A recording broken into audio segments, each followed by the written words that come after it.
여러분 안녕하십니까? 박용의 뉴스라이브 문을 엽니다. 어제 전해드린 송파상훈 차고지 문제가 어제 저녁 극적으로 합의되면서 송파 지역 버스가 정상 운행되고 있습니다. 오늘도 이와 관련한 소식 준비했습니다. 11일째 내리는 비는 오늘도 이어질 예정이니 비 피해 없도록 힘쓰셔야겠습니다. 8월 24일 박용의 뉴스라이브 지금부터 시작합니다. 오늘의 헤드라인입니다. 파리 부동산 대책 투기 지역으로 지정된 노원구 주민들이 주변 지역과 형평성에 어긋난다며 반발하고 있습니다. 송파 상훈 차고지 문제가 극적 타결됐습니다. 운행을 멈췄던 6개 버스 노선이 정상 운행에 들어갔습니다. 최근 의정부시에 설치된 안중근 의사 동상을 두고 실제 안중근 의사의 외모와 다르다는 지적이 제기되고 있습니다. 광진구의 서울 동화축제를 두고 부실한 내용과 관주도의 행사 진행을 개선해야 한다는 목소리가 높습니다.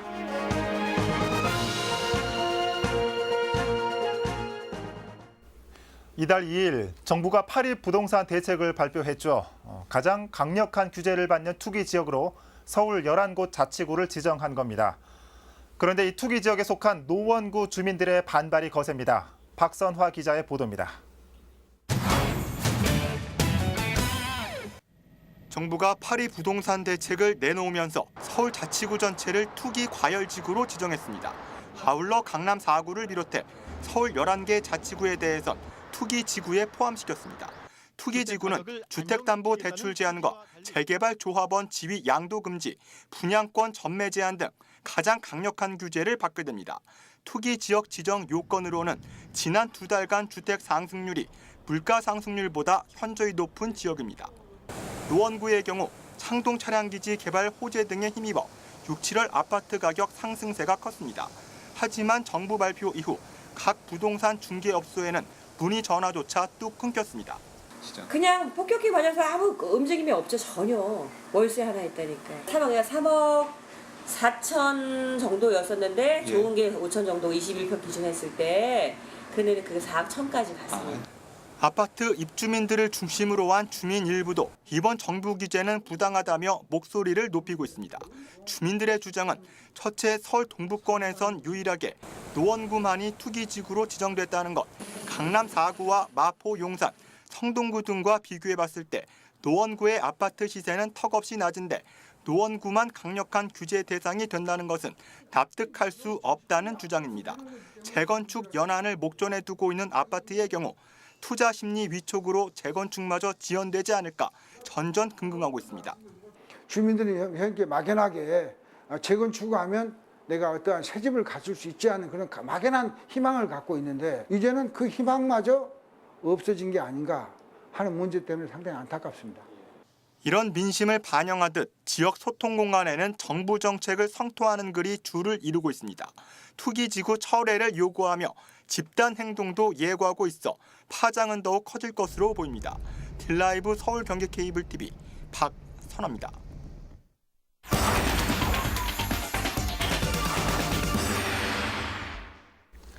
그런데 정부 발표 이후에 앞서 보신 것처럼 노원구의 반발이 거셉니다. 이 강남 4구 등과 가장 강력한 규제를 받게 되는 이 투기 지역으로 지정됐기 때문입니다. 재정 자립도 꼴찌인 노원구가 어떤 이유로 투기 지역으로 지정됐는지 현장에 나가 있는 취재 기자 연결해 살펴보도록 하겠습니다.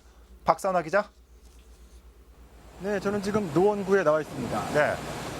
먼저 서울 자치구 가운데 이번 투기 지역으로 지정된 곳은 어디이고 또 어떤 기준에서 지정됐는지 설명 좀 해주시죠. 네, 투기 지역을 말씀드리기 전에 정부가 왜 이런 강력한 규제를 시행하게 됐는지부터 말씀드리겠습니다. 예. 하루가 멀다 하고 오르고 있는 서울 집값. 어제 오늘 일은 아닌데요. 정부는 이처럼 천정부지로 치솟고 있는 집값의 원인 중 하나를 바로 다주택자로부터 찾고 있습니다. 예.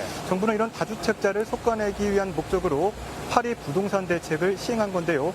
재개발, 재건축 예정지인 서울 전 자치구를 투기 과열지구로 지정했습니다. 예. 여기에 한 단계 더 규제를 받는 곳으로 서울에서 강남 4구를 비롯해 마포, 용산, 성동구와 노원구 등 11개 자치구를 투기 지역으로 지정한 건데요. 지정 요건으로는 최근 2달간 주택 상승률이 물가 상승률보다 현저히 높은 곳입니다. 예. 지금 박 기자 뒤로 이 노원구의 아파트들의 전경이 보이는데 박 기자, 노원구는 왜 투기 지역으로 지정된 겁니까?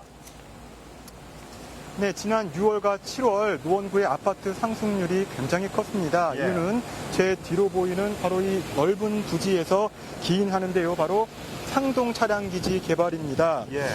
보시는 것처럼 차량기지와 저 멀리 도병 운전면허 시험장을 합친 면적이 25만여 제곱미터입니다. 예. 감이 잘 안 오실 텐데요. 쉽게 말하면 축구장 34개 크기를 합쳐놓은 것과 맞먹는 규모입니다.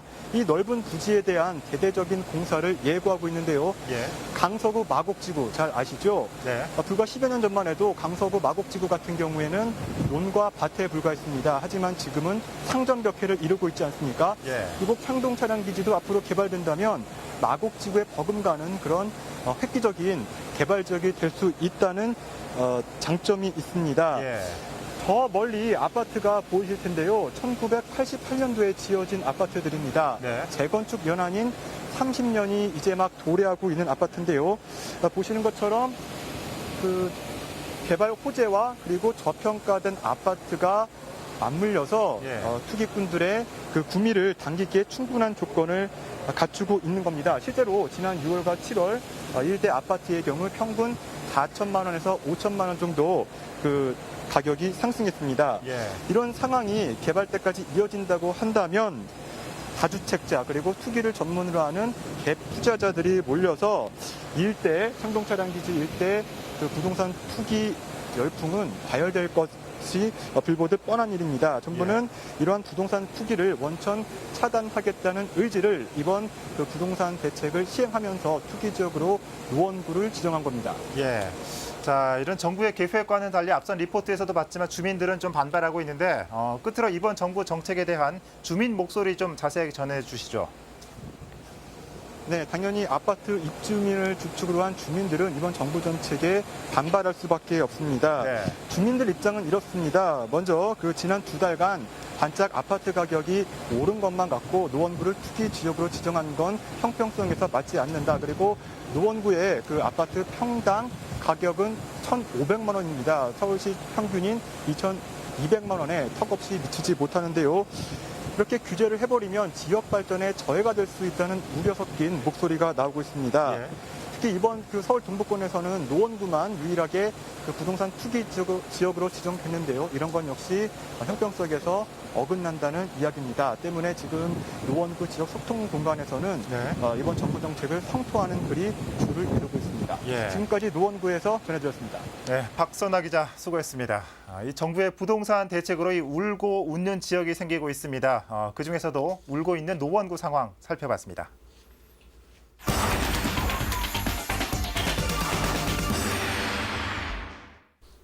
의정부시가 최근 의정부역 근린공원에 안중근 의사 동상을 설치했습니다. 그런데 이 동상에 얼굴을 두고 논란이 일고 있습니다. 한 시민단체가 실제 안중근 의사의 외모와 다르다고 주장하고 있습니다. 자세한 내용을 현장에 있는 취재기자 연결해 살펴보도록 하겠습니다. 전병천 기자. 네, 저는 의정부역 근린공원에 나와 있습니다. 네. 의정부역 앞에 안중근 의사 동상이 세워졌다고 하는데 먼저 동상에 대한 설명 좀 해주시죠. 네, 안중근 의사 동상은 중국의 한 민간 단체가 그 쌍둥이 동상을 만들어 한 개를 의정부시에 기증한 건데요. 예. 올해 5월 인천항을 통해 들여와 지난 8일 의정부역 근린공원에 설치됐습니다. 지금 제 뒤에 보이는 것처럼 대형 태극기로 쌓여 아직까지 일반에게는 공개가 되지 않고 있는데요. 예. 현재는 조형물을 바치는 기당 공사가 한창 진행 중에 있습니다. 예. 지금 화면상으로는 태극기에 가려서 이 동상을 볼 수 없는데 얼마 전 동상이 설치될 때 잠깐 공개된 적도 있다면서요. 어떤 모습이었습니까? 네, 동상은 높이 2.5m, 가로 3.7m, 세로 1.3m 크기의 청동으로 제작이 됐고요. 네. 그 화얼빈역에서 안중근 의사가 이토 히로부미를 저격하기 위해 달려가면서 총을 꺼내는 상황을 묘사했습니다. 예. 네, 눈을 부릅뜨고 외투를 휘날리며 뛰어가는 형상은 그 기존 국내에 설치된 동상과 달리 역동적인 모습을 띠고 있습니다. 예. 지금 표현한 대로 좀 역동적인 동상의 모습이 화면에 나갔는데 그런데 이 시민단체에서 이 안중근 의사의 얼굴과 닮지 않았다면서 문제를 제기했다고요?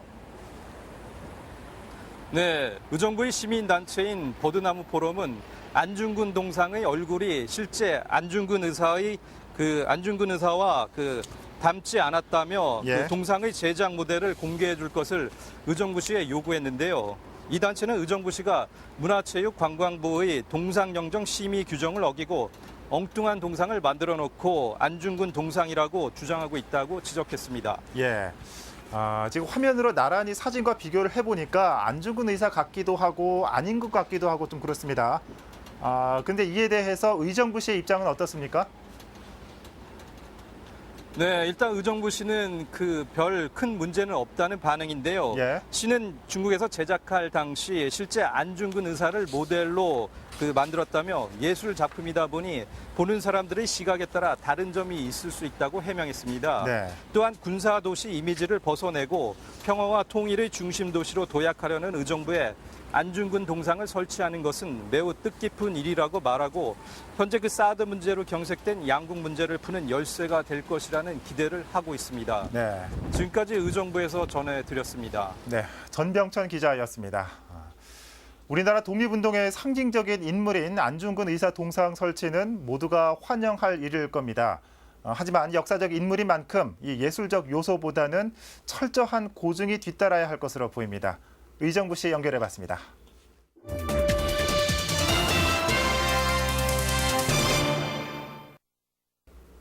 어제 뉴스라이브에서 전해드린 송파상훈 강제집행 소식, 8시간의 대치 끝에 어제 저녁 극적으로 협상이 타결됐습니다. 어제 현장에 있었던 취재기자 지금 스튜디오에 나와 있습니다. 천수영 기자. 네. 일단 협상은 타결됐습니다. 먼저 이 협상 타결 내용 좀 정리해 주시죠. 네, 어제 오후 6시 30분경 송파상훈 노조 지부장과 재개발조합 조합장이 함께 나와 협상 타결을 선언했습니다. 예. 차고지를 이전하기로 한 곳은 지금 송파상훈이 위치한 곳에서 조금 아래쪽입니다. 그 부지 역시 조합의 부지인데 공원과 도로가 계획된 곳입니다. 예. 720평 정도 되는데 그곳으로 차고지를 임시 이전해 32개월간 사용하는 조건입니다. 32개월의 임시 이전이라면은 그 후에는 어떻게 되는 겁니까? 네, 송파상훈은 거여동 차고지 이외 인근 마천동에도 작은 차고지가 있습니다. 예. 마천동도 재개발이 계획된 곳인데 마천동 재개발 추진 때 그곳에 넉넉하게 차고지 부지를 확보할 수 있게 해달라는 요구가 있었고 예. 송파구가 협조를 약속했습니다. 다만 그곳이 재개발이 되려면 5년 이상 있어야 하는데 32개월 이후 2년 반 정도가 중간에 뜨게 되는 거죠. 하지만 중간에 뜨는 기간에도 어디선가 영업을 할 수 있게 서울시와 송파구, 송파상훈 측이 적극 협조에 두 번째 임시 부지를 마련하겠다라는 조건으로 협상이 마무리된 겁니다. 예. 정리하면 두 번의 임시 이전을 거쳐 최종적으로는 마천동으로 옮긴다는 시나리오입니다. 그렇군요. 자, 일단 협상이 마무리돼서 다행입니다. 그런데 그 협상이 나오기까지 8시간 동안 이 지금 화면으로도 나오고 있는데 굉장히 긴박했던 순간이죠. 어제 현장에 계속 계셨는데 어제 상황 좀 정리해 주시죠. 네, 저희 취재팀이 그 오전 이른 시간부터 강제 집행이 진행된 차고지 내에 들어가 있었습니다. 11시가 막 넘은 시각 어제 현장 연결해서도 보셨을 텐데요. 공사장 가림막 두께 정도 되는 철제벽을 포크레인이 부수면서 시작이 됐습니다. 예. 고성이 오갔고 싸움이 곳곳에서 일어나면서 부상자도 속출했는데요. 8명 정도로 파악되고 있습니다. 그중에는 버스에서 떨어져 머리를 다친 사람도 있었습니다. 예. 지금 화면으로 굉장히 긴박한 순간들이 계속 나오고 있는데 그럼 천 기자, 왜 강제 집행이 진행됐는지 다시 한번 짚어주실까요? 네, 그 버스 차고지가 재개발 구역 안에 있습니다. 예. 재개발을 시작할 당시 그러니까 2008년 송파상훈은 재개발에 동의를 했던 거죠. 네. 그리고 지난해 7월에는 등기마저 조합으로 넘어오게 됩니다. 땅 주인이 법적으로 조합인 겁니다. 그런데 송파상훈이 이전할 땅을 찾지 못했습니다. 예. 보상비로 207억 원이 책정됐는데 현재 일대 땅값이 올라 갈 만한 땅이 없고 일부 부지는 살고 있는 주민들이 차고지가 들어오는 걸 반대하고 있었던 겁니다. 예. 법적으로는 1년 가까이 조합의 땅을 무단 점유한 상황이고요. 조합은 공사가 진행돼야 하기 때문에 차고지 땅에 대해 강제 집행이 불가피했던 겁니다. 예. 그런데 2008년도면 아무래도 지금보다 좀 땅값도 좀 저렴했을 테고 지금까지 좀 시간도 있었을 텐데 그 기간 동안 왜 부지 마련을 못한 겁니까? 네, 이 부분의 입장이 좀 갈립니다. 예. 송파상훈 측의 주장을 정리하면 당시 2008년이죠. 송파구청장이 직접 찾아와 지역 발전을 위해 재개발 재개발에 동의해달라고 부탁을 했고 예. 차고지 이전 부지를 마련하겠다라고 약속했다는 겁니다. 때문에 구청을 믿고 구청이 부지를 마련해 줄 거라 확신하며 세월을 보내버린 겁니다. 예. 어디까지나 송파 상훈의 주장입니다. 반대로 송파구청의 입장은 좀 다릅니다. 구청이 버스 차고지를 마련해 주겠다라고 약속한 적이 없었다는 겁니다. 예. 그리고 그런 이야기가 오갔다면 뭔가 서류상으로 만들어진 게 있던지 재개발 동의서에 차고지 이전 부지 마련 등의 조건이 걸려 있어야 하는데 전혀 없었다는 겁니다. 이 부분은 좀 사실 확인이 좀 필요해 보입니다. 청 기자, 일단 오늘 새벽부터 버스는 정상 운행되고 있죠? 네, 지금 조금 전 운수회사 쪽과 연락을 했는데요. 네. 오늘 4시 첫 차부터 운행이 잘 되고 있다고 알려왔습니다. 예. 부상자가 생겨서 좀 안타깝긴 하지만 잘 해결돼서 다행입니다. 청 기자 수고했습니다.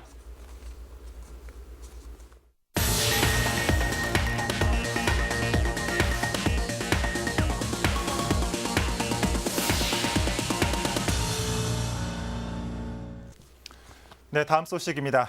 이 광진구의 대표적인 축제는 매년 5월경 어린이 대공원에서 열리는 서울 동화축제입니다.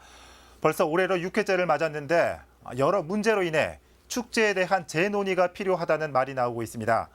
왜 그런지 그간 동화축제 상황을 토대로 하나씩 짚어보겠습니다. 먼저 동화축제의 시작부터 현재의 모습을 송지현 기자가 전합니다. 지난 5월 서울 동화축제의 6번째 서막이 올랐습니다.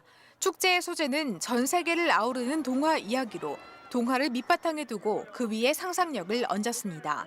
아이들은 직접 동화의 주인공으로 분장해 대공원을 누렸습니다. 이날 백미는 뭐니 해도 길거리 페인팅이었습니다. 널찍한 도로를 캔버스 삼아 그림을 그립니다. 광진구가 지난 2000년대 후반부터 기획한 동화축제. 어린이 대공원이라는 인프라의 동화를 접목해 무형의 동화축제 브랜드를 만드는 것이 최우선 목표였습니다. 이후 2012년 서울 동화축제라는 이름으로 첫 선을 보였고 어느덧 올해로 6회를 맞았습니다. 매년 4억 원 규모의 예산으로 어린이날을 즈음에 열리는 동화축제는 각종 동화를 바탕으로 다양한 콘텐츠를 양산했고 약 100만 명이 축제를 다녀갔습니다. 딜라이브 서울 경기 케이블 TV 송지현입니다. 네, 앞서 보신 것처럼 이 동화축제가 명실공히 광진구 최대 행사로 자리 잡았지만 이 지역 내에서는 축제를 재논의해야 한다는 의견이 팽배해 있습니다. 단순히 인파가 몰리고 성황리의 축제가 끝났다고 해서 성공적이라고 자평해서는 안 된다는 겁니다. 이런 가운데 전문가들이 지금까지의 동화축제를 진단하는 자리가 마련됐습니다. 계속해서 조성협 기자입니다. 전문가들은 동화축제라는 이름을 가졌지만 정작 그 안에 동화는 없다고 말합니다. 특정 동화에서 콘셉트만 따올 뿐 이야기가 없다는 겁니다. 컨셉은 바뀌어가고 있지만 이야기는 없다라는 거죠. 그러다 보니까 감동이라는 게 없는 거예요. 이번 같은 경우도 상상 나도 동화 속 주인공이야. 주인공 그래서 어떻게 할 건데 무슨 동화의 주인공이 되고 싶은데? 이같이 내용이 부실한 건 기껏해야 축제 2달 전 추진위원회를 새로 꾸리고 그 방향을 논의하기 때문이라는 지적도 있습니다. 이 때문에 내용도 내용이지만 축제의 연속성을 기대하기도 어렵다고 말합니다. 2-3달밖에 안 나는 축제 시기에는 이거 말이 안 되는 거죠, 지금. 우리는 아무 일도 안 하다가 누가 위원장이 될지도 모르고 누가 감독도 되지 못하는데 갑자기 되니까 이거 벌써 어떻게 될지는 뻔한 거죠. 그러면서 관이 여전히 행사 전반을 주도한다며 추진위원회의 자율성을 해치는 구청의 관여도 심각한 문제라고 언급했습니다. 관에서 예산을 계속 넣고 난 다음에 하는 문제는 정말 이거는 반복돼서는 안 된다는 생각입니다. 여기에 각자의 분야별 간섭이 좀 많이 있다고 생각합니다. 여기에 축제 추진위원 간의 내부 갈등이 축제의 본질을 해치고 있다는 주장도 나옵니다. 한쪽 추진위원들 한쪽 측면은 다른 쪽 욕하고 다른 측면의 그 추진위원들은 다 그쪽을 욕합니다. 서로 욕을 해. 동관도 싸움이 굉장하네. 서로 자기 프로그램 집어넣으려고. 무엇보다 지역 축제에 지역민들의 참여가 적다는 것이 동화축제의 가장 큰 결점으로 꼽힙니다. 축제 초창기를 제외하곤 지역 예술인들과 주민 동아리의 참여가 거의 없는 데다 인근에 2개의 대학교가 있는데도 연계가 없었다는 겁니다. 우리 아이들을 비롯해서 유치원 아이들조차 동화 축제에 대한 관심이 없어요. 과연 여기 만들어진 프로그램이 주인공인 아이들의 의견을 얼마나 많이 청취하고 하고 계신지. 이 밖에 축제의 성격을 규정하는 킬러 콘텐츠가 없다는 점, 주민들의 관심도가 낮은 점 등 다양한 난제가 제기되는 상황. 여기에 축제를 다녀갔다는 100만 인파는 결국 축제 기간이 어린이날과 겹쳤기에 가능한 것이었다는 의견이 나오는 등 긍정적인 평가조차 의미가 퇴색하고 있어 동화축제의 재정비는 불가피해졌습니다. 딜라이브 서울경기 케이블 TV 조성엽입니다. 북한강으로 나뉜 가평군의 남북으로 있는 가평대교 공사가 마무리 단계에 들어갔습니다. 올 연말쯤 준공될 예정입니다. 오용석 기자입니다. 북한강을 끼고 남북으로 갈라져 있는 가평군 설악면과 청평면을 이어줄 국도 75선 도로 건설 사업이 공정률 93%를 보이고 있습니다. 6년 전인 지난 2011년 5월에 착공해 설악면 신천리와 청평면 고성리 일대 3.9km를 연결해 빠르면 올 12월 준공될 예정입니다. 토지 보상비를 포함해 모두 785억 원이 투입된 이번 공사의 핵심은 최고 수심 20m에 이르는 북한강을 가로질러 지역의 남쪽과 북쪽을 잇는 가평대교 건설입니다. 길이 720m로 건설 중인 가평대교는 현재 다리 상판 공사를 마무리하고 아스콘 포장 공사와 차선 도색이 진행되고 있습니다. 국도 75호선이 개통되면 그간 24km를 우회해서 청평면과 설악면을 오가던 차량들의 운행 시간이 30분 이상 단축될 전망입니다. 또 서울 춘천 간 고속도로와 연계된 순환 교통망도 구축될 예정이어서 이 산업 측면에서 물류 비용 절감이 예상되고 있습니다. 딜라이브 서울경기 케이블 TV 오용석입니다.